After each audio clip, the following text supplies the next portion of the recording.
Puji Tuhan, saya ucapkan selamat pagi, selamat datang beribadah, memuji, memuliakan nama Tuhan di ibadah raya pagi hari ini. Saya undang sidang jemaat bangkit berdiri, kita mulaikan acara ibadah ini. Menikmati Tuhan.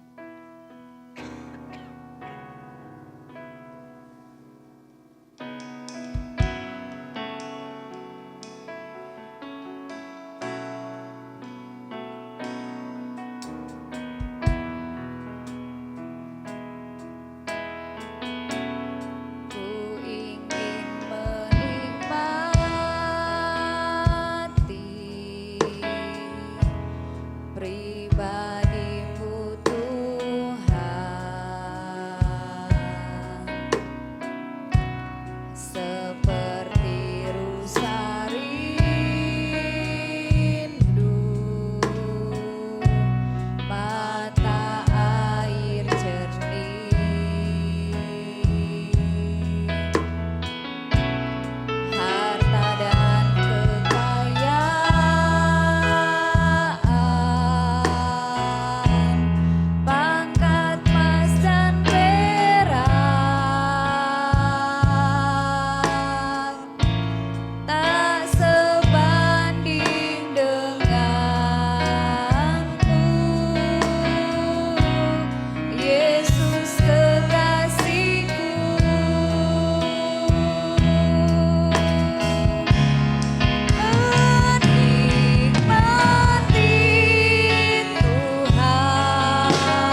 dalam surga, Bapa yang kekal, Bapa yang kami panggil dalam nama Tuhan Yesus Kristus. Kami mau menikmati pribadi Tuhan dalam ibadah raya pada pagi hari ini. Kami mau menikmati Engkau Tuhan. Dan kami percaya Engkau hadir, Engkau bertata di atas setiap pujian penyembahan yang kami panjatkan kepada Engkau Tuhan. Terima kasih, berkati seluruh sidang jemaat Tuhan, berkati pelayan-pelayan Tuhan yang melayani ibadah pagi hari ini. Terima kasih Tuhan, kami buka ibadah ini hanya di dalam nama Tuhan Yesus Kristus. Haleluya, amin. Sidang jemaat dipersilakan duduk kembali, kita mau memuji dan memuliakan nama Tuhan. Ku diberi kuasa.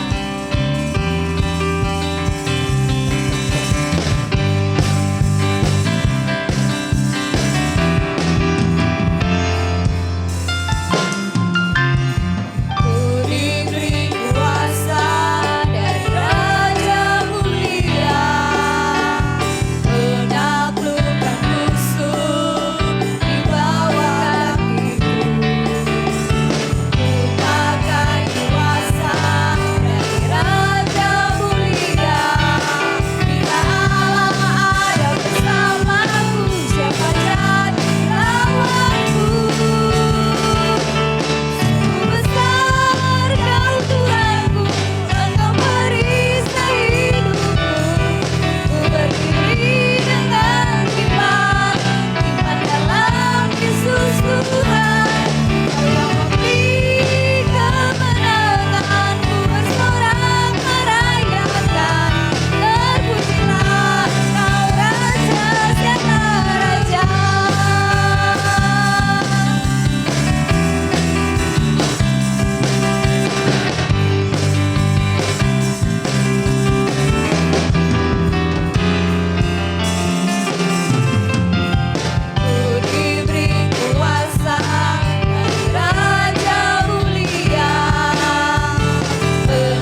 Tuhan, sedang jemaat dipersilakan duduk kembali. Kita sudah diberikan kuasa oleh Allah untuk menaklukkan segala musuh. Amin.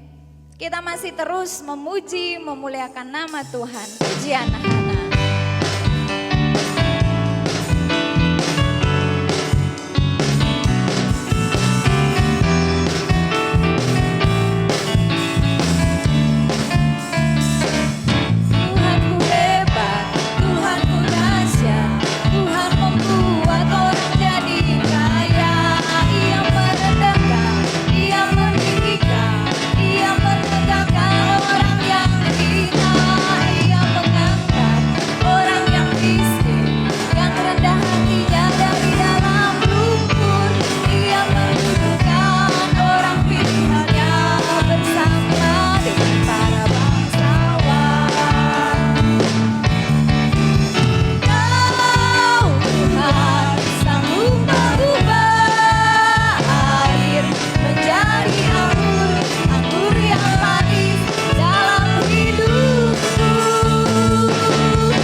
Jemaat dipersilakan duduk kembali. Tuhan sanggup mengubah segala sesuatu menjadi indah dalam hidup kita. Amin. Dipersilakan kor dari Kompria.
Puji Tuhan, Tuhan Yesus memberkati kor dari Kompria.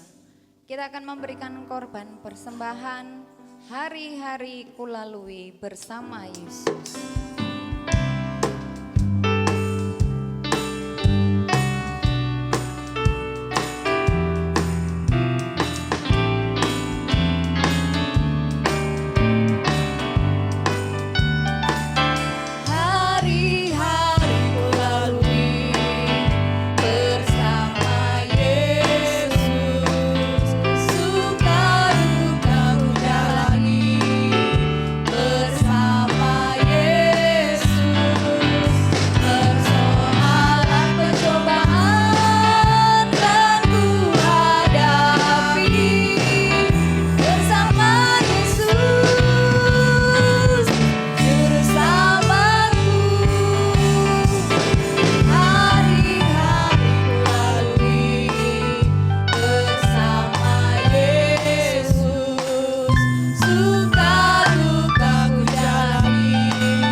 Berkati korban persembahan yang diberikan sedang jemaat Tuhan, biar kita mau lalui setiap hari bersama-sama dengan Yesus. Bangkit berdiri, sebentar kita akan mendengarkan kebenaran firman Allah.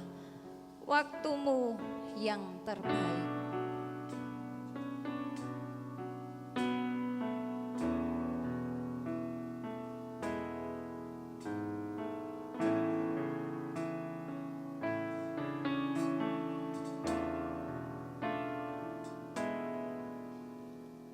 Saat ku tak mampu berharap,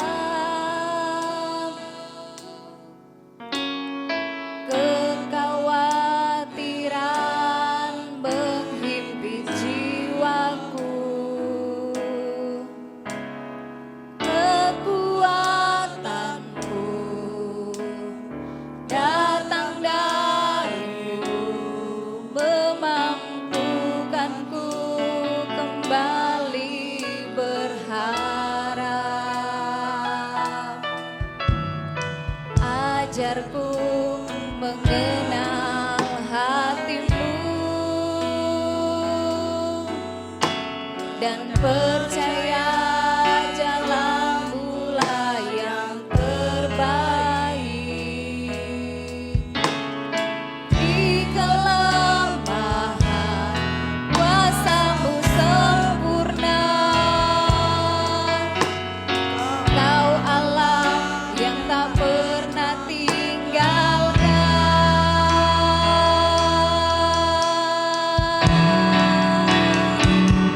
Ku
terus percaya kepada Tuhan.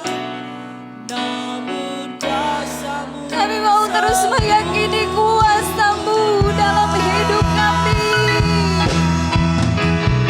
Ku percaya pasti Tuhan mudahkan jalanku di waktu yang terbaik. Surut kehendakmu di waktumu yang terbaik. Surut kehendakmu. Terima kasih Tuhan. Kita akan masuk dalam doa dengan kasih Kristus. Ibu Ida berdoa, saya serahkan kepada hamba Tuhan yang melayani.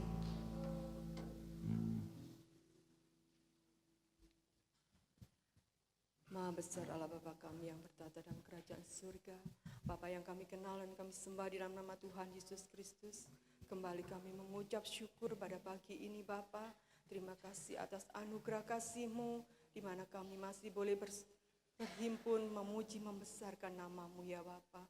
Kami percaya Tuhan Engkau ada di tengah-tengah pujian kami, Engkau ada mengurapi kami, Engkau hadir dalam kehidupan kami, Engkau menjamah kami pribadi lepas pribadi ya Bapa. Kami percaya Tuhan bahwa kasih-Mu nyata dalam setiap kehidupan kami. Kami percaya Tuhan Yesus, Engkau mengurapi kami, Engkau memberkati kami ya Bapa. Sebentar kami Tuhan akan mendengarkan firman-Mu. Sucikanlah ruangan ini Bapa, terlebih ruangan hati kami, angan-angan batin pemikiran kami yang tidak berkenan Tuhan, Engkau mengampuni, Engkau menyucikan ya Bapa. Memberkati hamba-Mu yang akan menyampaikan firman-Mu Bapa. Sembunyikan di belakang salib-Mu, beri kekuatan baru dan siap pelayanannya ya Bapa. Kami percaya Tuhan, firman-Mu Tuhan boleh menjadi rema dalam setiap kehidupan kami, menjadi pelita dalam setiap perjalanan hidup kami ya Bapa.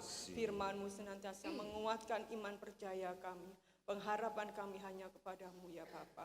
Terima kasih Tuhan, kami siap mendengarkan firman-Mu. Di dalam nama Tuhan Yesus Kristus kami berdoa dan mengucap syukur. Haleluya, amin. Amin. Puji Tuhan, dipersilakan duduk kembali. Selamat pagi bagi kita semua. Salam sejahtera dalam kasih Yesus Kristus. Selamat beribadah, memuji, mempermuliakan nama Tuhan. Di pagi hari ini Tuhan memberkati. Kita kembali belajar firman Tuhan. Dan kita masuk bagian terakhir, yaitu Israel menurut perspektif Alkitab pada masa perjanjian baru sampai nanti akhir zaman. Apa yang akan terjadi dengan bangsa Israel secara jasmani? Kita buka dalam Injil Yohanes 1 ayat yang ke-11. Injil Yohanes 1 ayat yang ke-11. Ia datang, Yesus datang kepada milik kepunyaannya, tetapi orang-orang kepunyaannya itu tidak menerimanya. Ya. Israel telah dibuang di Babel selama 70 tahun dan kota Yerusalem serta bait Allah telah dihancurkan oleh Raja Nebukadnezar. Namun setelah 70 tahun masa pembuangan, Tuhan mengembalikan mereka kembali ke tanah Kanaan, ke tanah perjanjian tersebut. Maka kalau saudara membaca dalam kitab Habakuk, ya, terus Sefanya, Hagai, Zakaria, dan Maleaki itu adalah nabi-nabi yang Tuhan utus sebagai nabi restorasi, melakukan pembaharuan kembali baik dari segi moral ataupun segi religius kepada bangsa Israel. Kota Yerusalem yang telah hancur oleh Nebukadnezar dibangun kembali, bait Allah yang telah hancur dibangun kembali pada masa kepemimpinan atau nabi-nabi Habakuk, Sefanya, Hagai, Zakaria, dan Maleaki. Kemudian pada zaman Maleaki, ketika Maleaki sudah terakhir kalinya memberitakan firman Allah, maka ada masa kekelaman selama 400 tahun di mana Allah sama sekali tidak berfirman. Tidak ada nabi-nabi yang diutus, tidak ada hamba-hamba Tuhan yang Tuhan suruh untuk memberitakan Injil atau memberitakan firman Allah, hukum Taurat, ketetapan Tuhan kepada bangsa Israel. Coba bisa kita bayangkan bagaimana kalau Allah sama sekali tidak berfirman. Tentunya bangsa Israel mengalami kembali kemerosotan moral, kemerosotan religius, keagamaan dan peribadatan serta penyembahan mereka kepada Tuhan. Sebab tidak ada kebenaran yang disampaikan. Kita mau perhatikan apa yang terjadi dalam kitab Maleaki atau setelah Maleaki ada, nanti di akhir zaman menjelang kedatangan Yesus yang kedua kali, hal ini akan terjadi kembali. Tentang apa? Tentang bagaimana firman Allah sudah tidak lagi diberitakan untuk umat manusia di muka bumi. Karena waktunya sudah genap. Zaman kasih karunia yang kita hidupi, zaman Roh Kudus yang kita hidupi saat ini itu sudah berakhir. Zaman kemurahan itu sudah berakhir. Maka dari itu dalam perjanjian lama kalau enggak salah Amos mengatakan bahwa nanti akan ada banyak orang yang haus dan lapar akan firman Allah. Mereka mengembara ke barat, ke timur, ke utara, ke selatan, ke seluruh penjuru dunia karena mereka haus dan lapar akan firman Allah, namun sama sekali tidak menemukannya. Dan itu sudah selesai, saudara. Maka dari itu kita bersyukur kalau sampai hari ini saya dan saudara masih bisa mendengarkan firman Tuhan. Saudara masih menerima pengajaran firman Tuhan, baik itu di gereja kita maupun saudara mempelajari, menggali sendiri atau mendengarkan firman Allah dalam berbagai macam media sosial yang ada. Tentunya harus tetap kita saring supaya kita mengerti, sebab tidak semua apa yang dikatakan di media sosial dari Alkitab itu adalah kebenaran. Merekanya yang tidak mengerti kebenaran. Kita harus tetap menyaring supaya kita tidak terjatuh dalam kesesatan. Dari Injil Yohanes 1 ayat yang ke-11 ini bahwa Yesus, mereka selalu berdoa menantikan Mesias, dan ketika tiba waktunya Mesias itu datang menyatakan diri dalam rupa Yesus Kristus, Yesus datang kepada umat kepunyaannya, bangsa Israel secara jasmani. Namun apa yang terjadi? Mereka menolaknya. Ketika mereka menolak Yesus, Allah yang menjadi manusia, Mesias yang dijanjikan itu tergenapi dan mereka menolak, maka Allah sendiri pun juga menolak mereka dan mengalihkan keselamatan yang seharusnya menjadi bagian milik mereka kepada bangsa-bangsa yang lain. Maka dari itu ayat yang ke-12, tetapi semua orang yang menerima Yesus diberinya kuasa supaya menjadi anak-anak Allah. Ingat, kuasa menjadi anak-anak Allah itu hanya termeterai bagi barang siapa yang percaya pada Yesus. Sebab ada pengajaran, walaupun engkau enggak percaya Yesus, enggak terima Yesus sebagai Tuhan dan Juru Selamat, engkau tetap dianggap anak-anak Allah. No, bukan, saudara. Jelas sekali yang percaya pada Yesus. Sedangkan umat Israel yang menolaknya Tuhan tolak, enggak diangkat menjadi anak-anak Allah. Karena menolak Yesus. Dan kita yang percaya kita sudah punya kuasa itu menjadi anak-anak Allah. Yaitu mereka yang percaya dalam namanya. Dalam nama Yesus. Dari sini bahwa Yesus itu telah melawat bangsa Israel secara jasmani, namun mereka menolak dia. Kita buka dalam Injil Lukas 19. Mari kita lihat apa yang diucapkan Yesus dengan nada yang sedih, dengan nada yang penuh ratapan. Lukas 19 ayat 41 sampai 44.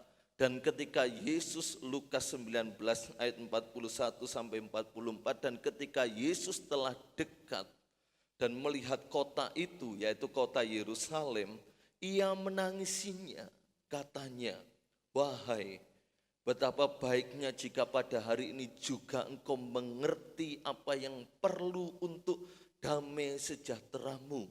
Tetapi sekarang hal itu tersembunyi bagi matamu. Yesus berkata kepada Yerusalem supaya mereka mengerti tentang damai sejahtera.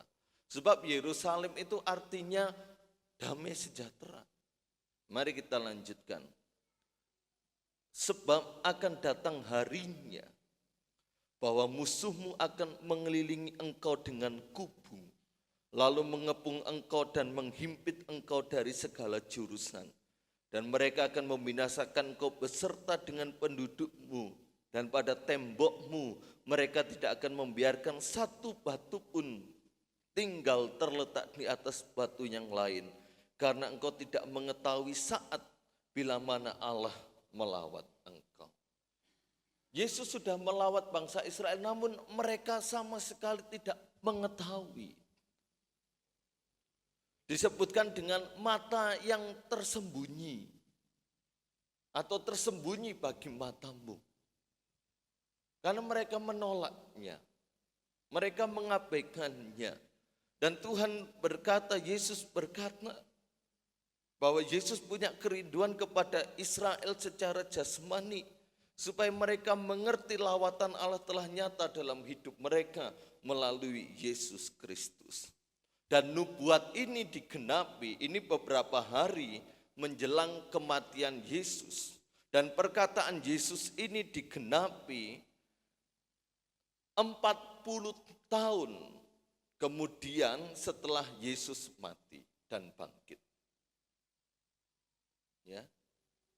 Yesus pernah berkata kepada murid-muridnya, pernah ya kita membaca dalam Alkitab, murid-muridnya kagum akan bait Allah.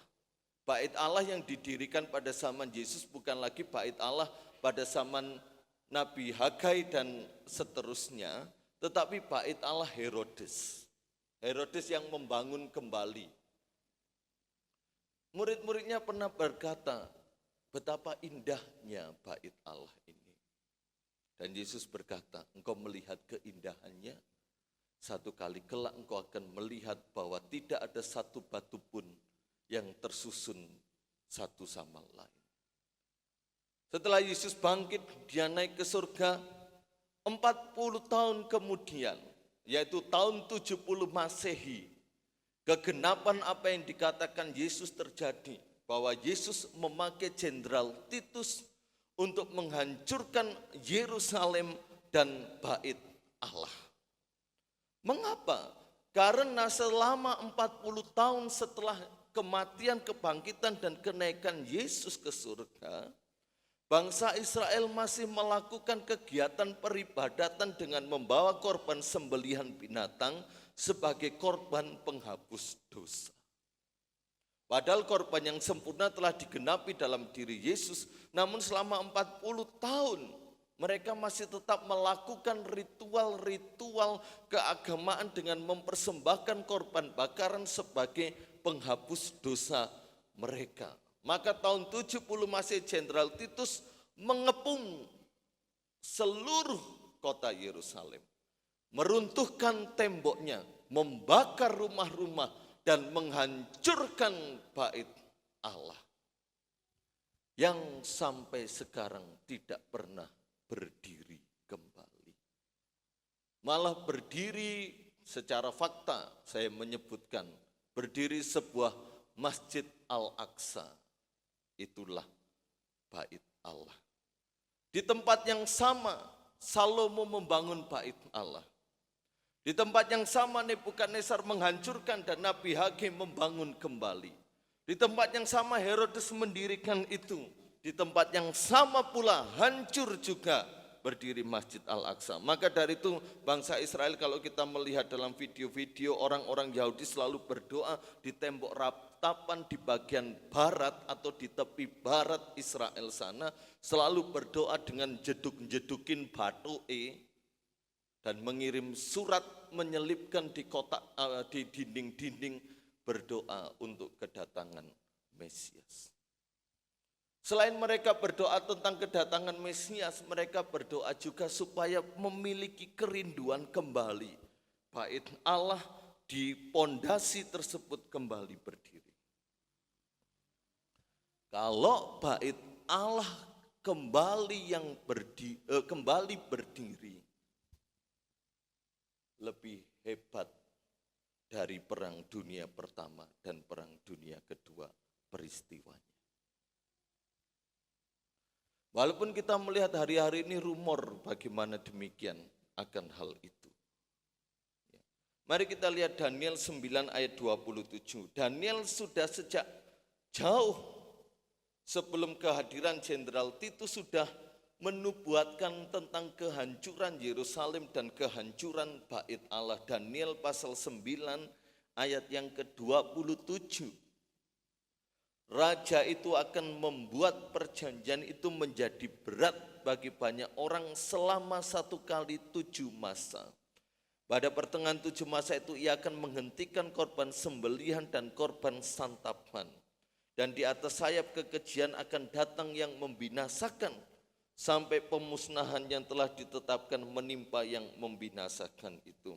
Jadi di sini ada 7 masa dibagi menjadi 2 periode. 3,5 tahun akan ada pemerintahan yang menghentikan korban sembelihan dan korban santapan.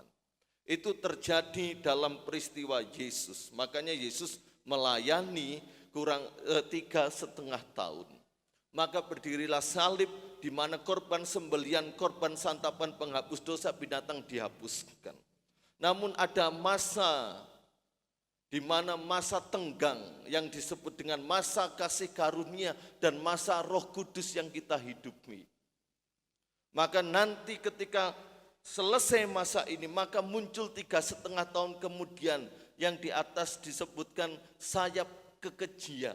Akan datang membinasakan, memusnahkan dan menimpa yang membinasakan itu tidak lain adalah pemerintahan antikristus. Namun sebelum antikristus datang, Daniel sudah menubuatkan bahwa setelah kematian dan kebangkitan Yesus, setelah peristiwa salib,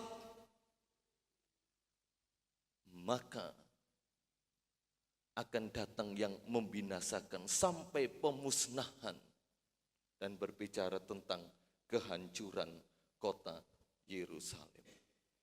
Dalam Injil Lukas 1 ayat 20 sampai 24 kita baca.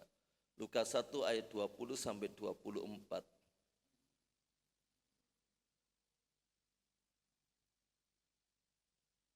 Maaf saya salah catat ini. Ya maaf saya salah catat. Yang intinya sama.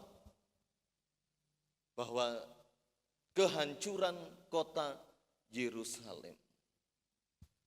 Namun rencana Allah dan rancangan Allah bagi bangsa Israel tidaklah gagal. Walaupun bangsa Israel menolaknya, namun kita memperhatikan apa yang dikatakan Yesus dalam Injil Yohanes 4 ayat 22. Kita buka dalam Injil Yohanes 4 ayat 22, disebutkan Yohanes 4 ayat 22, kamu menyembah apa yang tidak kamu kenal. Kami menyembah apa yang kami kenal. Sebab keselamatan datang dari bangsa Yahudi. Kalau kita memperhatikan sejarah perjalanan bangsa Israel yang cukup panjang. Dan kita mengambil sebuah kesimpulan bagaimana Allah datang kepada bangsa Israel sebagai Allah yang menyelamatkan. Ketika mereka ada dalam perbudakan di Mesir, Allah datang untuk menyelamatkan mereka dari pembebasan. Dan Yesus katakan keselamatan, hidup kekal, pemberitaan Injil, karya penebusan itu datang dari bangsa Yahudi, dari bangsa Israel. Ini bukti rencana dan rancangan Allah tidak pernah gagal. Dan kita akan melihat Yesus adalah asli orang Yahudi atau orang Yahudi asli. Dalam keberadaannya, kapasitasnya sebagai manusia. Allah yang menjelma atau menjadi manusia dalam pribadi Yesus dilahirkan melalui perawan Maria sebagai keturunan bangsa Yahudi. Dari bangsa Yahudi inilah, dari bangsa Israel inilah keselamatan sampai kepada bangsa-bangsa, sampai kepada kita pagi hari ini, sampai kepada kita saat ini. Dimulai dari misi dan visi Yesus sebagai juru selamat. Yohanes Pembaptis melihat Yesus, lihatlah anak domba yang menghapus dosa dunia.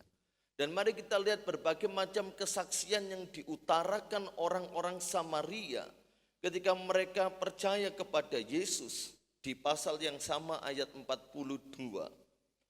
Di sini dikatakan Yohanes 4 ayat 42, dan mereka berkata kepada perempuan itu, kami percaya. Tetapi bukan lagi karena apa yang kau katakan, sebab kami sendiri telah mendengar dia. Dan kami tahu bahwa dialah benar-benar juru selamat dunia. Mengapa kita perlu juru selamat, saudara? Karena kita tidak bisa menyelamatkan diri kita sendiri karena dosa. Ada orang-orang yang menyombongkan diri bahwa dengan segala yang dia lakukan dia dapat menyelamatkan dirinya. Enggak bisa, saudara. Kebaikan kita, Yesaya katakan seperti apa? Kain lara, serbet. Lek serbet itu dicuci rapi, dicuci rutin, dikei multo, bersih, saudara. Tapi iki sing wis angusen, wis rusuh, wis gak ketok rupani, itulah gambaran kebaikan saya dan saudara. Apakah kebaikannya model seperti ini bisa menyelamatkan saya dan saudara? Kebaikan kita sudah tercemar oleh dosa. Maka dari itu kita perlu seorang penolong, juru selamat. Yang benar-benar suci, yang benar-benar kudus untuk menggantikan segala dosa kita. Ada yang mengatakan dia maha pengampun. Sebenarnya kalau dia maha pengampun tidak perlu adanya penebusan. Salah, saudara. Karena dalam konsep penebusan ada dua hal yang Allah kerjakan. Allah menyatakan kasih dan keadilannya. Kasihnya dia mengampuni. Keadilannya kita yang harus terima hukuman. Tapi kalau kita terima hukuman, berarti sifat keadilan Allah akan gugur. Maka dari itu ketika Allah menunjukkan kasih dan keadilannya, dia menjadi manusia supaya mati. Ingat, yang mati apa saudara? Manusianya, ilahinya tidak pernah mati. Ketika Yesus mati, jasmaninya yang mati, kemanusiaannya yang mati, ilahinya mana? Dia tetap berkuasa atas surga dan bumi. Ini pelajaran dasar yang harus kita mengerti, supaya kita enggak gampang disesatkan, saudara. Maka dari itu dia mengampuni, dia menyatakan keadilannya. Kita yang seharusnya tertimpa murka manusia, tertimpa murka Allah, maka Allah sendiri menimpakan murkanya kepada kemanusiaan Yesus yang tanpa dosa. Saudara bisa pelajari berbagai macam agama apapun. Ketika membahas tentang Yesus, selalu dikatakan dia satu-satunya manusia yang tidak berdosa. Simpel saja kerangka berpikirnya. Apakah ada manusia yang tidak berdosa? Tidak ada. Tapi disebutkan Yesus tidak berdosa. Nah sekarang siapa yang di surga dan di bumi yang tidak berdosa? Dia adalah Allah. Sedangkan Yesus dalam keadaannya sebagai manusia disebut berdosa. Ketika dia berkata kepada orang Yahudi, buktikan kalau aku berdosa, mereka enggak bisa. Itu fakta, saudara, real. Dan itu pegangan kita. Dan itu keyakinan kita yang harus kita pegang teguh. Walaupun banyak yang menolak Yesus dari bangsa Israel, namun tetap ada juga yang menerima dan percaya kepada dia. Maka pada zaman rasul-rasul banyak orang Yahudi, ingat 12 rasul, Yudas sudah meninggal digantikan Matias, mereka adalah orang-orang Yahudi. Dan mereka memenangkan banyak orang Yahudi, orang Israel menjadi percaya Yesus. Dan orang Kristen Yahudi disebut sebagai Yahudi Mesianik. Sampai sekarang mereka mendiami tanah Israel dengan minoritas. Kurang lebih 5% dari segala penduduk bangsa Israel. Yahudi Mesianik. Di tengah-tengah kaum minoritas sama, mereka mengalami perlakuan yang tidak adil. Dari orang-orang Yahudi sendiri, sumber keselamatan justru mereka mengalami penolakan orang-orang Kristen Yahudi yang disebut Yahudi Mesianik. Kita dapat melihat bagaimana Petrus, bagaimana Paulus, bagaimana rasul-rasul mereka sangat dibenci oleh orang-orang Yahudi yang memegang teguh hukum Taurat, sedangkan mereka sudah percaya kepada Yesus Kristus. Mari kita lihat dalam Roma 11. Roma pasal yang ke-11. Bisa ditampilkan gambarnya Mas Wahyu? Yang gambar pohon ya. Ada PowerPoint-nya di situ. Nah. Mari kita baca ayat 11. Maka aku bertanya, Roma 11 ayat yang ke-11, maka aku bertanya adakah mereka tersandung dan harus jatuh? Sekali-kali tidak. Tetapi oleh pelanggaran mereka keselamatan telah sampai kepada bangsa-bangsa lain supaya membuat mereka cemburu. Sebab jika pelanggaran mereka berarti kekayaan bagi dunia dan kekurangan mereka kekayaan bagi bangsa-bangsa lain, terlebih-lebih lagi kesempurnaan mereka. Mari kita lihat ayat yang ke-15. Sebab jika penolakan mereka berarti perdamaian bagi dunia, dapatkah penerimaan mereka mempunyai arti lain daripada hidup dari antara orang mati? Jikalau roti sulung adalah kudus, maka seluruh adonan juga kudus. Dan jikalau akar adalah kudus, maka cabang-cabang juga kudus. Karena itu apabila beberapa cabang telah dipatahkan dan kamu sebagai tunas liar telah dicangkokkan di antaranya dan turut mendapat bagian dalam akar pohon zaitun yang penuh getah. Dari gambar ini saudara bisa melihat ini adalah contoh Tuhan Yesus itu sebagai akar. Pemuda remaja kemarin kita sudah belajar tentang bagaimana Tuhan memproses kita melalui terlebih dahulu dari akar. Supaya kita berakar kuat dulu. Tuhan Yesus sebagai akar. Dan pohon zaitun yang penuh getah, baik dari batang sampai ranting-ranting dan daun-daunnya, itu bangsa Israel asli. Kalau saudara bisa membaca, mungkin yaitu Roma 11 ayat 17 sampai 18 dan Ibrani pasal 11, semuanya itu bangsa Israel ranting-rantingnya. Namun karena mereka menolak akarnya, maka beberapa cabang dipatahkan. Dan kita disebut bangsa-bangsa lain itu adalah tunas liar yang dicangkokkan. Bangsa Israel sebagai ranting utama dipatahkan, diganti cangkok kita. Sehingga bangsa-bangsa lain terima keselamatan. Maka dari itu Paulus berpesan jangan kita sombong. Syukurin lo orang Israel nggak selamat lo. Ayat 18 kan seperti itu. Janganlah kamu bermegah terhadap cabang-cabang itu.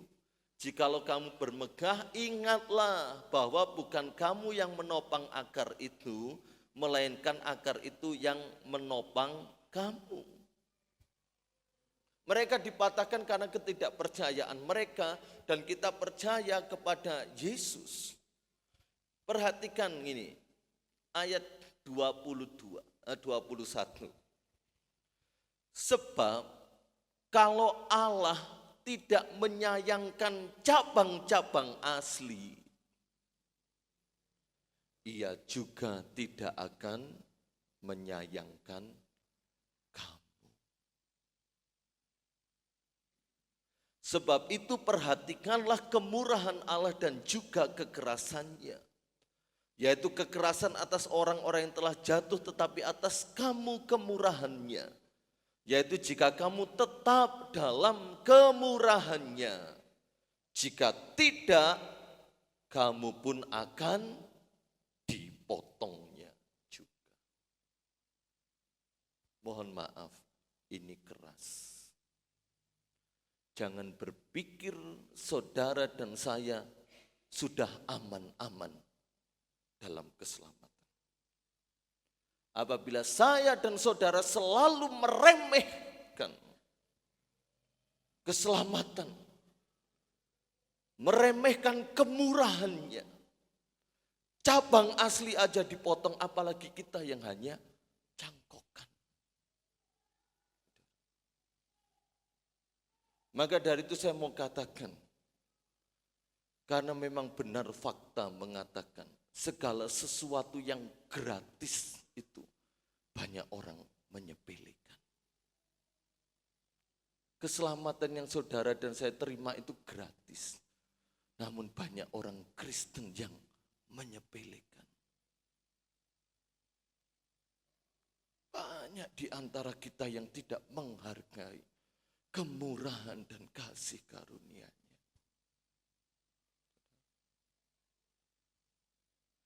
Banyak orang yang enggan datang kepada Tuhan. Karena salah satu ciri manusia ketika kita sudah mendapatkan sesuatu dari tangan Tuhan, maka dapat dengan mudah kita meninggalkannya. Saya mengenal seorang pemuda, saudara. Waktu masih SMP, dia pulang sekolah. Selalu bantu papa mamanya jualan kerupuk pakai sepeda ontel. Dan dia selalu tinggal setelah jualan kerupuknya habis, dia tinggal di pastori gereja. Dia ikut doa pagi, doa sore, beribadah. Karena orang tuanya ekonominya sangat-sangat rendah sekali. Dia setia pada Tuhan. Kemudian dia merintis sebuah usaha. Usaha satu stand berhasil buka cabang sehingga sekarang cabangnya itu banyak. Dan betapa terkejutnya satu kali ketika dia upload foto sambil rokokan dan sambil minum minuman keras. Gembalanya kenal dengan saya bercerita, dulu dia setia. Saat dia masih miskin, masih rendah, masih hancur. Dia tinggal di pastori gereja, makan firman, makan doa. Dia merintis usaha diberkati. Dan sekarang jarang ke gereja. Itulah saudara. Ada kalanya kalau kita masih miskin, kemudian saya jawab gembalanya, mungkin dia silau dengan uang yang melimpah. Saya pun enggak kaget ketika saya melihat uang 2 miliar, 3 miliar, 80 miliar. Loh kok iso enggak gembalanya? Iya, karena saya sampai sekarang belum pernah melihat. Makanya saya enggak kaget. Makanya saya enggak kaget. Gembalanya sangat menggumuli anak itu. Orang tuanya tetap setia dalam Tuhan. Tapi anaknya, wah, saudara.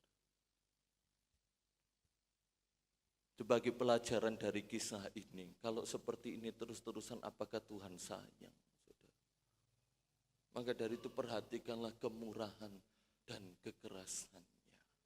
Kemurahan untuk kita yang tetap tinggal di dalam Dia. Ya. Dalam Matius 24 ayat 32, Matius 24 ayat 32.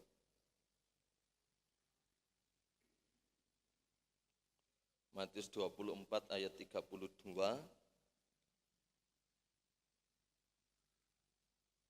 Ya, bisa dihilangkan dulu itu gambarnya. Tariklah, kita akan melihat sekarang, tariklah pelajaran dari perumpamaan tentang pohon ara. Apabila ranting-rantingnya melembut dan mulai bertunas, kamu tahu bahwa musim panas sudah dekat. Ayat ini bukan hanya berisi nubuatan tentang akhir zaman yang Yesus sampaikan, melainkan ayat ini merujuk kepada pemulihan kembali bangsa Israel sebagai suatu negara politis. Jadi Yesus katakan, perhatikanlah pohon ara. Apabila ranting-rantingnya melembut dan mulai bertunas, kamu tahu bahwa musim panas sudah dekat. Ayat ini berbicara tentang nubuatan kemerdekaan bangsa Israel. Saya bacakan saja sejarahnya, saudara. Tanggal 14 Mei tahun 1948, lebih dahulu Indonesia merdeka, disebut sebagai Hari Megilat Ha'atzmaut, yang berarti pembentukan negara Israel. Hari ketika mandat Britania atas Palestina berakhir. Ya, Britania itu Inggris dan Perancis. Adalah pengumuman resmi bahwa negara Yahudi baru bernama Israel secara resmi didirikan. Di mana kerajaan Israel, kerajaan Yehuda, dan kerajaan Yudea berada. Jadi berdasarkan kerajaan Israel, saudara baca dalam kitab Raja-Raja, kerajaan Yehuda ketika Salomo mati, kerajaan Israel terpecah jadi dua, kerajaan Israel satu dan kerajaan Yehuda satu. Sebagian besar, hampir seluruh raja-raja Israel itu jahat. Dan raja-raja Yehuda itu takut akan Tuhan.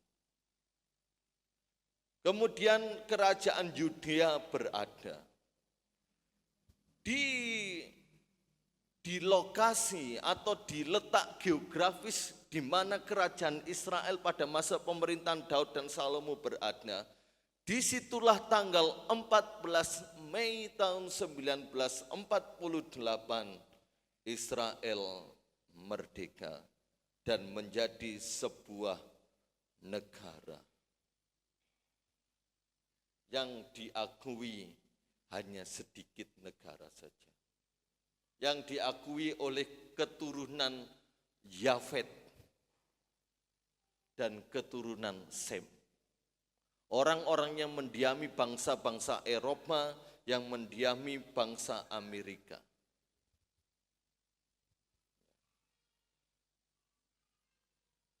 Mandat pemerintahan Britania atas Palestina berakhir. Maka dari itu setelah kemerdekaan ini terjadi perang yang luar biasa. Jadi Israel ini hidupnya perang terus, saudara. Kalau kita perang terhadap pergumulan masalah hidup, mereka perang dengan senjata-senjata yang luar biasa sampai hari ini. Kok betah ya saudara? Negara yang muncul kecil.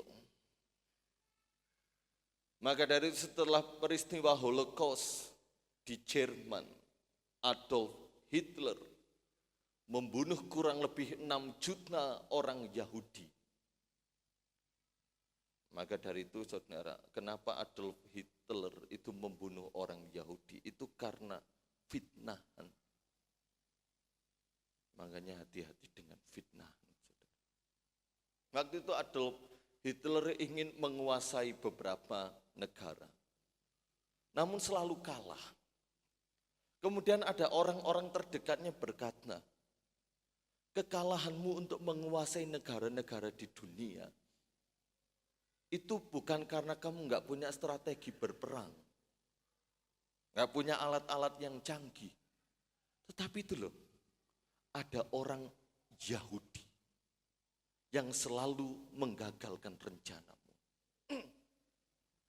Sedangkan Adolf Hitler itu ada darah orang Yahudi.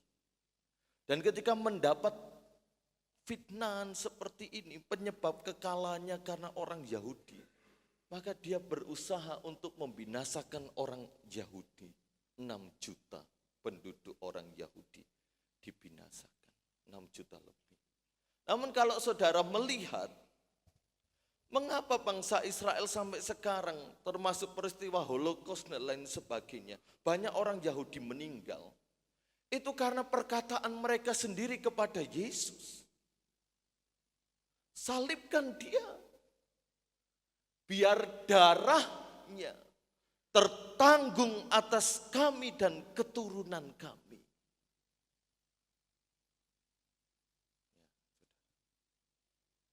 Dan inilah realita yang ada. Sebuah negara yang kecil, namun memberikan pengaruh besar kepada dunia. Sudah saya sampaikan di pertemuan-pertemuan yang lalu, bahwa orang Israel memiliki segala hikmat, kepandaian, dan kepintaran dari hukum Taurat, dari firman Allah. Yang sekolah-sekolah sudah dilakukan pesan saya, terletak segala hikmat, kepintaran, dan kepandaian.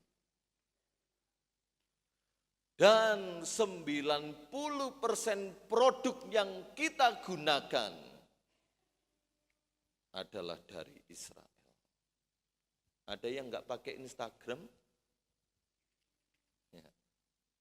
Mungkin yang sudah usia-usia lanjut. Media sosial saudara itu Instagram. Yang bersekolah punya laptop, saudara ada tulisannya Intel buatan Israel.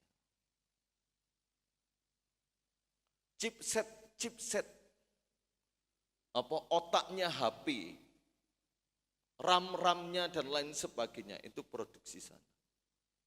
Alat-alat kesehatan, mesin jahit, Singer itu produknya Israel. Makanya para singer ini produknya Israel. Semuanya saudara. Kemajuan yang luar biasa menguasai peradaban dunia. Makanya mereka sama sekali nggak takut terhadap apapun. Selain mereka punya backingan Allah sendiri, mereka mampu menciptakan berbagai macam alat-alat modern. Yang manfaatnya, entah kita mau akui atau enggak, itu sangat menolong kita. Sangat menolong kita. Coba bayangkan Israel enggak menemukan Intel, enggak menemukan Instagram, Facebook, internet. Tetap kita pakai kentongan. Lampunya tetap lampu strongking. Banyak orang yang membenci Israel tapi mau pakai produknya. Membenci Israel tapi mau uangnya dari metaverse. Ya, itu saudara. Inilah fakta, saudara. Nah, ada gambar dokumen kemerdekaan kecil sekali, saudara. Itu ada, saudara cari di internet ada. Dan pada bagian yang terakhir kita melihat bahwa Israel pada masa akhir zaman. Kita buka dalam Wahyu 12 ayat yang ketiga. Saya akan mencoba menyelesaikan dengan cepat. Sebab pembahasan akhir zaman ini luar biasa, saudara. Luar biasa sulit dan luar biasa ribet. Belajar sejarah itu melelahkan, tapi membawa pengetahuan yang berdampak. Ayat 1 sampai 2 dan 3. Maka tampaklah suatu tanda besar di langit. Wahyu 12. Seorang perempuan berselubungkan matahari dengan bulan di bawah kakinya. Dan sebuah mahkota dari 12 bintang di atas kepalanya. Ia sedang mengandung dan dalam keluhan dan penderitaannya hendak melahirkan, ia berteriak kesakitan. Maka tampaklah suatu tanda lain di langit dan lihatlah seekor naga merah padam yang besar berkepala 7 dan bertanduk 10 dan di atas kepalanya ada 7 mahkota. Ayat 1 dan yang kedua ini berbicara tentang gereja yang telah disempurnakan. Perempuan yang dimaksud di sini adalah umat ketebusan Allah. Mereka sudah penuh kemuliaan. Namun muncul naga merah padam. Ya. Berkepala 7. Sekarang kita akan melihat berkepala 7. Berkepala 7 ini berbicara tentang kerajaan yang memerintah sejak zaman dulu sampai akhir zaman. Di dunia ini menurut catatan sejarah ada 7 kerajaan yang pernah memerintah. Mesir, Syria, Babilonia, Babel. Kemudian Media dan Persia, Yunani. Dan yang terakhir Romawi pada zaman Yesus. Yunani, ada kita melihat puing-puingnya. Babilonia kita kenal dengan taman gantungnya sampai sekarang. Ada 6 kerajaan yang pernah memerintah dan sekarang masa tenggang. Dan kerajaan yang ketujuh adalah kerajaan antikristus. Itu arti dari kepala 7. Dan negara merah padam, naga merah padam ayat yang ke-9 itu adalah iblis atau setan. Jadi negara-negara yang pernah ada, kerajaan yang pernah ada ini, itu berpusat pada iblis. Dan terakhir pemerintahan antikris. Kita lihat kembali tanduk 10, bertanduk 10. Ini berbicara kekuasaan politik yang menguasai dunia. Kekuasaan politik yang menguasai dunia. Saudara hitung ya, saya lihat di Google, ada ASEAN, ada Uni Eropa, ada Persatuan Negara Arab atau OKI, ada negara OPEC, minyak, ada negara APEC, Asia Pasifik, ada G20, ada Asia Selatan, ada PBB, ada IMF. 9, saudara.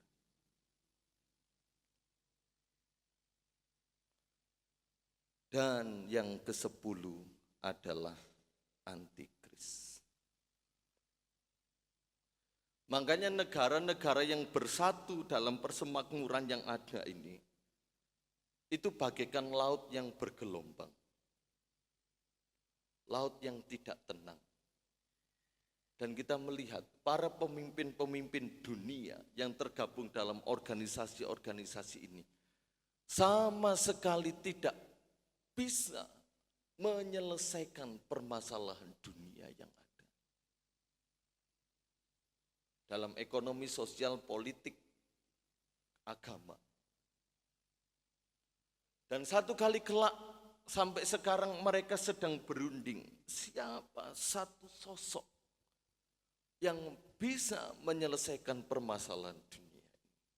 Dan sedang menuju ke sana, saudara. Ya, ini dibentuklah kumpulan-kumpulan negara-negara ini sampai satu kali kelak nanti akan muncul sebuah pimpinan yang mampu mengendalikan ekonomi, pemerintahan, sosial, politik, dan agama. Nanti akan datang 7 pemimpin besar yang akan berbaur menjadi satu pada pemerintahan anti-Kristus. Saudara, kita sedang menuju ke sana. Tetapi ingat ayat 1 dan 2. Kita sudah penuh kemuliaan. Kemajuan teknologi akan membawa kita kepada pemerintahan antikristus. Kita yang sudah percaya Yesus setia sampai akhir, kita akan dibawa ke padang gurun. Disitulah bangsa Israel secara jasmani akan diselamatkan pada masa pemerintahan antikristus. Wahyu 15 ayat 3, Israel akan bertobat percaya kepada Yesus saat pemerintahan antikristus dengan konsekuensi dibunuh oleh pemerintahan antikristus. Pada bagian yang terakhir saya sebutkan, maka dari itu saudara, sekarang ini bangsa Israel yang terserak ke seluruh dunia mulai pulang kembali ke negaranya. Satu-satunya tanah yang masih layak untuk didiami adalah kawasan tepi barat yang menjadi titik konflik. Semua orang Israel sekarang sedang menuju kembali ke tanahnya, pulang. Itu sesuai dengan nubuatan Yeremia pasal 32 ayat 37 sampai 38.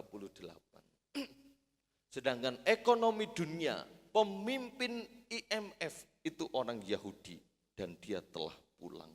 Bukan pulang ke rumah Bapak, pulang ke Yahudi. Makanya IMF goncang. Donaturnya itu sebagian besar orang Yahudi, goncang ekonomi dunia. Amerika, Eropa, penguasa ekonominya orang Yahudi, mereka sudah pulang, bangun rumah di Israel, berusaha di sana, bisnis di sana. Sudah semua mulai pulang. Dulu di Jakarta ada sinagog, tempat ibadah orang Yahudi. Orang-orangnya sudah pulang. Kalau sudah genap semuanya pulang, maka orang-orang percaya pun juga sudah genap jumlahnya. Dan kita disingkirkan di padang gurun. Mereka yang telah pulang ke tanah perjanjian, mereka akan mengalami masa antikristus. Di situ mereka akan bertobat, percaya Yesus dengan konsekuensi dibunuh. Maka dari itu bangsa Israel terus perang sampai sekarang ini, sampai kepada titik puncaknya di ayat yang terakhir dalam Wahyu 16 ayat yang ke-16. Wahyu 16 ayat yang ke-16 disebutkan, lalu ia mengumpulkan mereka di tempat yang dalam bahasa Ibrani disebut Harmagedon. Ayat yang ke-12, dan malaikat yang ke-6 menumpahkan cawannya ke atas sungai yang besar, sungai Efrat. Lalu keringlah airnya supaya siaplah jalan bagi raja-raja yang datang dari sebelah timur. Kita buka dalam Yeremia 46 ayat yang ke-10. Yeremia pasal 46 ayat yang ke-10. Yeremia 46 ayat yang ke-10. Kita lihat berbicara tentang sungai Efrat, Harmagedon, dan lembah Megiddo. Ya, Wahyu 16 ayat 16 itu adalah kegenapan nubuatan Yeremia 46 ayat 10. Hari itu ialah hari Tuhan Allah semesta alam. Hari pembalasan untuk melakukan pembalasan kepada para lawannya. Pedang akan makan sampai kenyang. dan akan puas minum darah mereka. Sebab Tuhan Allah semesta alam mengadakan korban penyembelihan di tanah utara dekat sungai Efrat. Coba tampilkan gambarnya Mas Wahyu.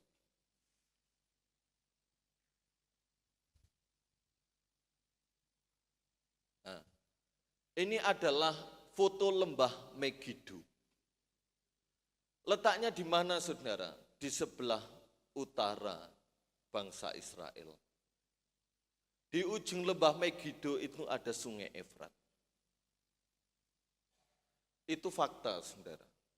Ya, saudara sudah maju dengan teknologi, carilah supaya perkataan saya bisa dipertanggungjawabkan. Atau kalau saudara punya uang ke Israel, mampirlah ke lembah Megido. Di situ Allah, Yesus Kristus beserta para malaikatnya akan berperang melawan antikris. Dan peperangan yang terjadi bukan peperangan roh, tapi peperangan fisik. Di mana antikris dengan segala kejayaan senjata yang ada melawan Yesus yang Maha Kuasa di lembah Megido. Dan ini titik puncak perang terakhir di Timur Tengah, yaitu perang Harmagedon. Kita di mana saudara? Nonton. Enak enggak saudara? Yesus berperang, kita nonton. Wow, Star Wars. Dan sungguh, kita enggak mengikuti hal ini. Makanya tidak heran saudara, kalau sekarang negara-negara sedang beradu kekuatan dalam bidang persenjataan. Nuklir, senjata pemusnah massal dan lain sebagainya. Berlomba-lomba. Korea Utara, Cina, Jepang, Amerika Serikat, Rusia. Satu kali kelak mereka semua akan berkumpul di tempat ini. Dan disitulah firman Allah katakan Tuhan melakukan penyembelihan. Keras sekali ya saudara, besar-besaran. Israel secara jasmani sudah habis terbunuh ketika antikris memerintah selama 3,5 tahun.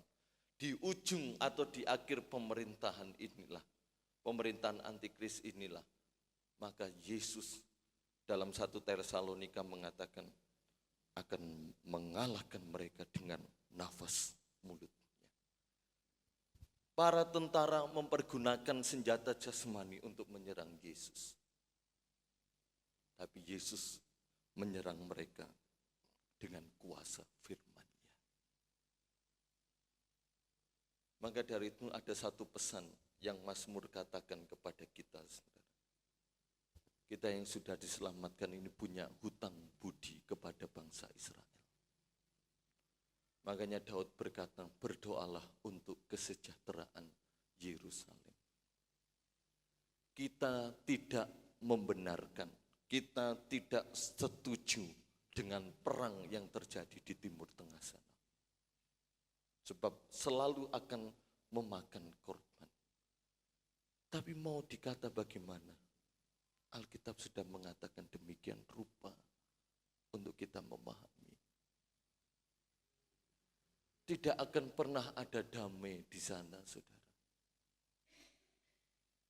Yang ada akan hanya terus perang, dan perang. Sampai pada titik puncaknya perang Harmagedon. Tapi Tuhan katakan, berdoalah untuk kesejahteraan Yerusalem. Untuk keselamatan mereka. Paulus pun berkata, kalau boleh aku ini mau terkutuk, supaya bangsaku yang kena kutuk itu tidak menjadi kena kutuk. Karena cintanya Paulus untuk keselamatan bangsa Israel. Kita punya hutang budi yang kita bisa lakukan supaya mereka bisa melihat kebenaran. Bukan hanya itu saja Tuhan perintahkan, tapi Tuhan perintahkan mintalah bangsa-bangsa, maka akan kuberikan kepadamu. Sudahkah Bapak Ibu Saudara di tempat ini minta bangsa-bangsa? Sudahkah saudara dan saya berdoa syafaat? bagi keselamatan orang-orang di sekitar kita. Atau minimal engkau datang ke gereja dengan siapa? Mana suamimu, mana istrimu, mana anak-anakmu,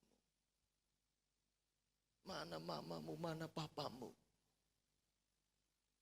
Apakah kita enggak punya greget dalam hati untuk keselamatan jiwa-jiwa, saudara?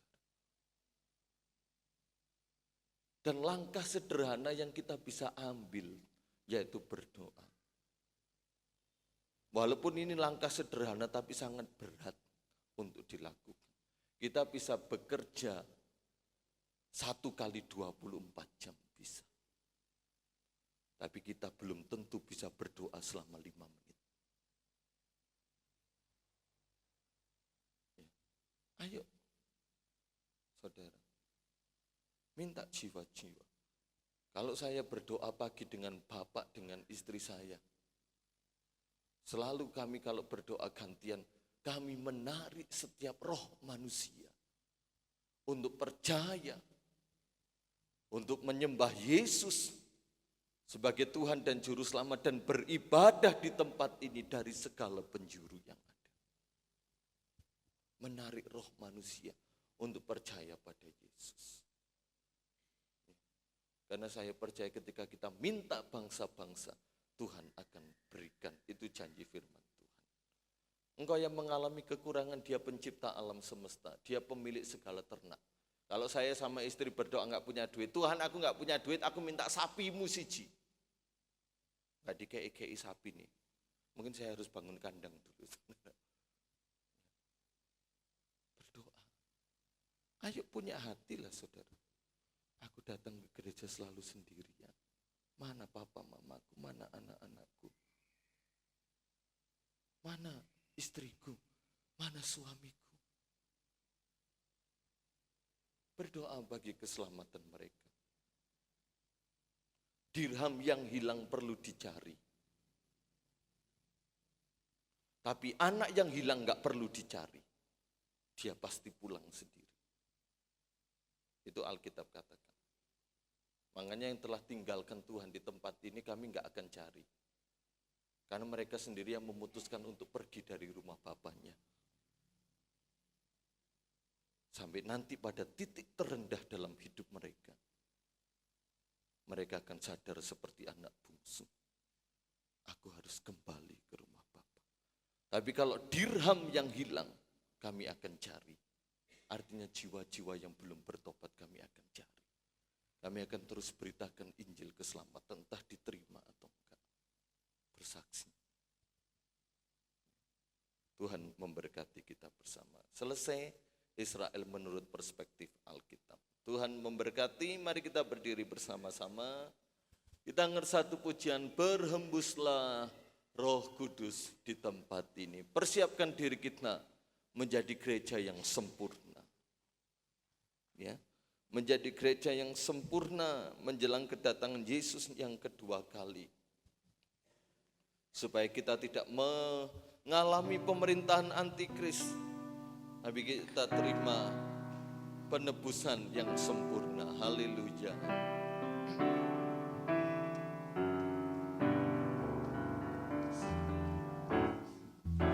Berhembuslah Roh Kudus di tempat ini. Berhembuslah Roh Kudus dengan kuasa-Mu. Pulihkanlah gereja-Mu di akhir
berhembuslah Roh Kudus, berhembuslah Roh Kudus di tempat ini, berhembuslah Roh Kudus dengan kuasa.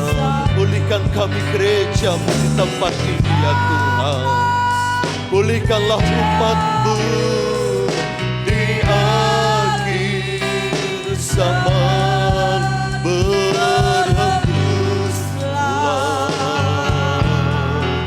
Berhembuslah sekarang, bergerak dengan bebas ya Roh Kudus.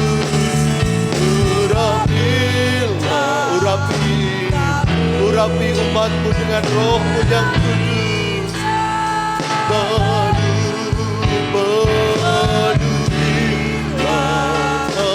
kami dengan hadirat-Mu. Kami rindu Tuhan, lebih lagi kuasa-Mu dinyatakan di tempat kuasa, di tempat ini.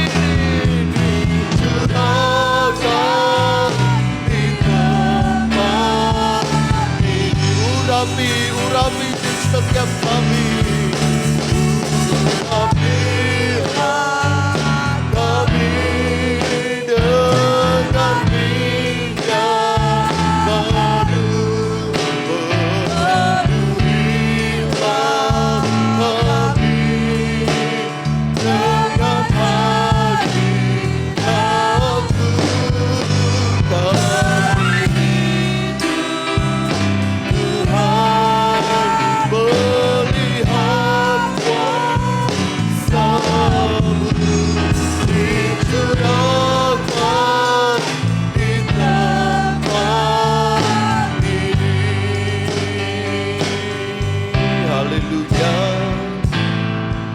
Kedatangan Engkau yang kedua kali sudah semakin dekat ya Tuhan.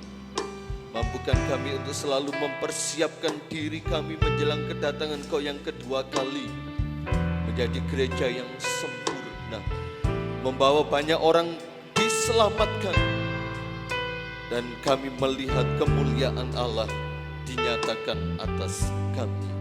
Terima kasih untuk firman Tuhan yang Tuhan selalu singkapkan, dan perkataan-Mu itu pasti terjadi. Engkau memberkati umat-Mu di tempat ini, dalam nama Tuhan Yesus. Haleluya, amin. Silakan duduk kembali. Kita akan berikan korban persembahan yang kedua. Kita angkat satu pujian, kasih Allah melingkupi saya, lingkupi saya selama-lamanya.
Yesus menangkan aku. Layani Tuhan dan sesama lebih sungguh. Haleluya. Kami membawa setiap korban persembahan jemaatmu yang pertama, kedua, sepersepuluh dana sukarela yang dikembalikan jemaatmu. Balas berkat sesuai dengan janji firman-Mu. Apa yang telah mereka kerjakan tidak pernah sia-sia. Tuhan balas berkat berlimpah-limpah. Nama Tuhan dipermuliakan. Dalam nama Tuhan Yesus Kristus, haleluya. Amin. Tuhan memberkati pengumuman. Mungkin tamborin bisa duduk, singer bisa duduk. Mohon bersabar karena agak lama ya Bapak Ibu, banyak sekali pengumuman. Ibadah berjalan seperti biasa. Hari Rabu ibadah rumah tangga di keluarga Bapak Jianto dan Ibu Sul. Ya, Bapak Jianto, Ibu Sul, setengah 6 sore hari Rabu, Kamis ibadah tengah minggu, Jumat doa puasa, pelayan Tuhan, Sabtu pemuda remaja, dan Minggu pagi sekolah minggu, Minggu siang ibadah raya umum, persembahan 3 kali karena minggu yang ketiga. Besok hari Senin ibadah BKSG kaum wanita di GPDI Kendal Payak. Pendeta Hari Sukatnon jam 5 sore. Jemaat wanita dapat mengikutinya. Sebentar sore ya, mohon maaf karena pengumumannya juga mendadak. Ya. The power of kepepet ya saudara. Nanti sore di tempat ini akan diadakan rapat kaum pria BKSG sekecamatan Pagesaji. Ada 14 gereja dan menyuruh utusan 3 orang masing-masing. Jadi kurang lebih 50 sampai 60 orang lek teko kabeh. Maka dari itu saya mohon bantuan bagi Bapak Ibu jemaat yang rindu berkorban menyediakan konsumsi ya kue saja atau manisan, boleh menyampaikan kepada kami dan tolong bantu kami ya, karena sangat mendadak sekali informasinya. Dimulai jam 6 sore, rapat sebentar kaum pria BKSG. Kemudian berikutnya, saudara sudah membaca di grup yang sudah saya bagikan tentang acara program pemuda remaja Youth Camp GPDI Tunggul Permanu yang akan diadakan tanggal 1 sampai 2 Juli di Villa Batu.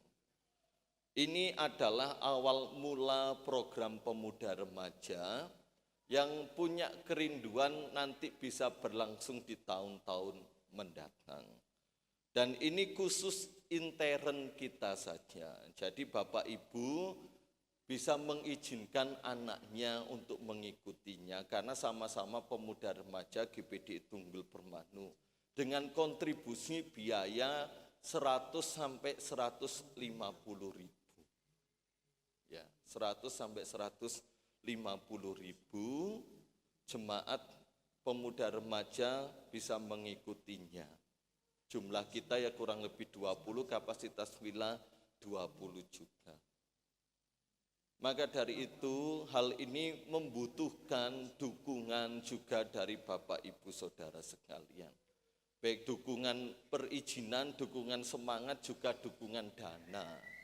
Maka dari itu apabila Bapak Ibu tergerak membantu berapapun nilainya untuk program ini berjalan dengan baik, dapat menyampaikan langsung kepada Saudara Alfius, Saudari Vina atau Saudara Rio, sebab merekalah pengurus pemuda remaja dan mereka adalah orang-orang yang kredibel, bisa dipertanggungjawabkan dan bisa dipercaya.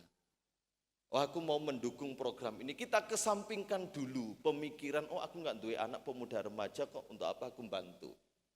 Ya, kalau saudara punya kerinduan untuk kemajuan generasi muda di tempat ini tentang kegiatan Youth Camp, Bapak Ibu dapat menyampaikan langsung kepada orang-orang yang sudah saya sebutkan. Dan yang terakhir, AC kita sudah dibenahi ya, 2 ini sudah dibenahi, sudah sehat kembali, doakan supaya enggak rusak-rusak kembali saudara. 2 sehat, 1 sakit. Nah, di belakang pintu sakit, rusak saudara. Modulnya kena, mesin utamanya kena. Ya, saya tahan dulu, nanti ada berkat bisa dibenahi lagi. Ya, itu jadi laporan keuangan tentang AC saya umumkan di waktu-waktu mendatang. Saya belum membuat perinciannya, namun segala pemasukan, segala kwitansi itu ada di saya dan uangnya pun juga ada, sudah dibayarkan. Habis 2 AC ini 1.850.000. AC belakang kalau dibenahi kurang lebih juga 1.200.000. Jadi kalau modul yang kena itu luar biasa. Kalau saya tanya tukangnya, Pak, listriknya bagaimana? Enggak, listriknya sama sekali enggak berpengaruh. Apa penyebab modul ini? Kalau saudara beberapa kali dibenahi modulnya, di situ ada tekek mati, ada cicak mati, dan ada rumah-rumah semut. Ternyata binatang yang membuat itu semua. Saudara nggak percaya, silakan cari di YouTube. Apakah bisa binatang merusak modul AC? Saudara akan menemukan hal itu.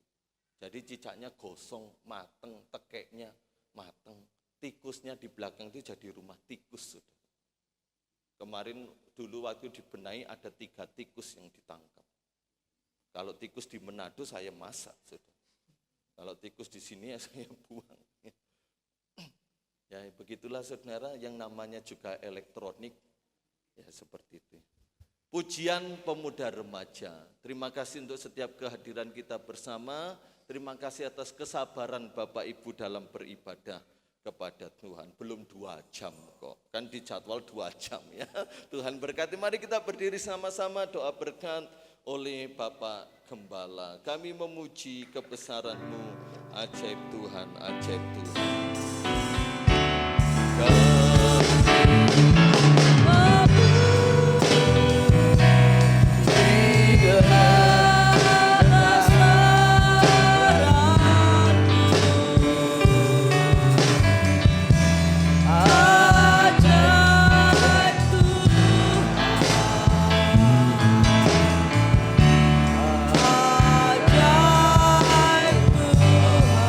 Kami memuji